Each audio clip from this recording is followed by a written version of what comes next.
একবার একটি গ্রামে অনার্স পাস করা একটি ছেলে ছিল। তো কোনো মতে চাকরি পাচ্ছিল না।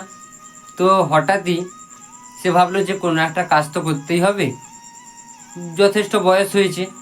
তো কোনো চাকরি না পাওয়ায় একদিন হঠাৎই তার পোস্টিং হয়ে যায় চিড়িয়াখানাতে। তো যেহেতু তার কোনো জব পাওয়া হয়নি, তাই সে চিড়িয়াখানার কাজটি করতে রাজি হয়ে যায়। তো চিড়িয়াখানা প্রতিদিন তার দেখভাল করার তারই দায়িত্ব ছিল। তো এরকমই বেশ কিছুদিন করতো, ওভার টাইমও করতো, টাকা পেত বেশ, মোটামুটি যে টাকাটা পেত সংসার চালানোর মতো। তো এরকম দীর্ঘ কয়েকদিন ধরে চলতে থাকলো। তো ওই চিড়িয়াখানার মধ্যে অনেকে পরিদর্শন করতে আসতেন, বেশ ভালোই কাটছিল।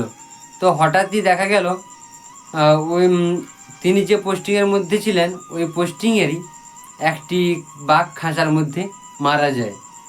তো যেহেতু বাঘটি খাঁচার মধ্যে মারা যায়, তো তখন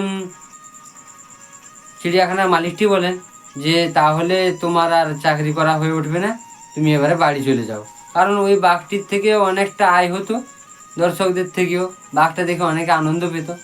তো অনেকে আরও ভালো বকশিসও দিয়ে যেত, এক্সট্রা ইনকাম হতো ছেলেটারও, কম চিড়িয়াখানার মালিকেরও ইনকাম হতো। তো যেহেতু মারা গেছে, তখন মালিকটি বলে যে তুমি আর এখানে কী করবে, তুমি বাড়ি চলে যাও। বড়জোর যদি তুমি এখানে থাকতে চাও তাহলে তোমাকে একটা কাজ করতে হবে। তো তুমি ওইখানে বাঘের ছাল রয়েছে, বাঘের ছাল পরে প্রতিদিন তোমাকে অভিনয় করতে হবে বাঘের মতো, দর্শকদেরকে আনন্দ দান করতে হবে। তো এটা শুনে ছেলেটি বললো হোক বেশ ঠিক আছে, এখন যেহেতু আর কোনো কাজ নেই তো এটা সে করতে রাজি, এবং বেশ মোটা অঙ্কের একটা টাকা দেওয়া হবে। ছেলেটি রাজি হয়ে যায়। তো ছেলেটি এরকমই বেশ কয়েক মাস ধরে অভিনয় করতে থাকলো। বেশ সকাল হলে তো আর সেই যে শালটি পরে, বাঘের শালটি পরে সে খাঁচার মধ্যে ঢুকে যায় এবং বেশ আনন্দ দিতে থাকে, দর্শকরা বেশ আনন্দ পেত। এরকম বেশ একদিন প্রচুর ভিড় বেড়েছে সেই বাঘের মানে পরিকাঠামো দেখার জন্য।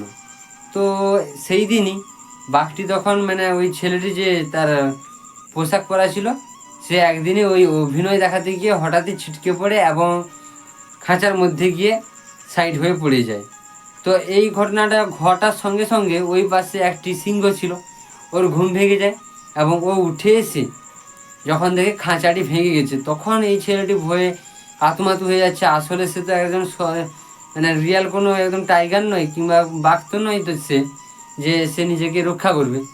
তো তখন সে কী কাজ করলো না, ভয়ে ঈশ্বরকে ডাকতে থাকলো, হে ঈশ্বর তুমি আমাকে রক্ষা করো। তো এরকমই করতে করতে সে চোখটুক বন্ধ করে ফেলেছে। এমন সময় সেই সিংহটি এসে তার কানে ফুসফুস করে বলছে, ভয় করো না ভাই, আমিও তোমার মতো অনার্স পাস এক স্টুডেন্ট, আমিও চাকরি না পেয়ে এখানে চলে এসেছি। অর্থাৎ বুঝতে পারলে, দুই অনার্স যুবক চাকরি না করে একজন সিংহ আর একজন বাঘ হয়ে চিড়িয়াখানায় সময় পরিযাপন করছে এবং বেশ মোটা অঙ্কের টাকা রোজগার করছে। ভিডিওটা ভালো লাগলে অবশ্যই লাইক করবেন, কমেন্ট করবেন, শেয়ার করবেন এবং সাবস্ক্রাইব করতে ভুলবেন না। কারণ এরকম আরও নিত্য নতুন মজাদার ভিডিও পেতে চ্যানেলটি সাবস্ক্রাইব করে রাখুন, যাতে সবার আগে নোটিফিকেশান আপনার কাছে পৌঁছে যেতে পারে। ধন্যবাদ।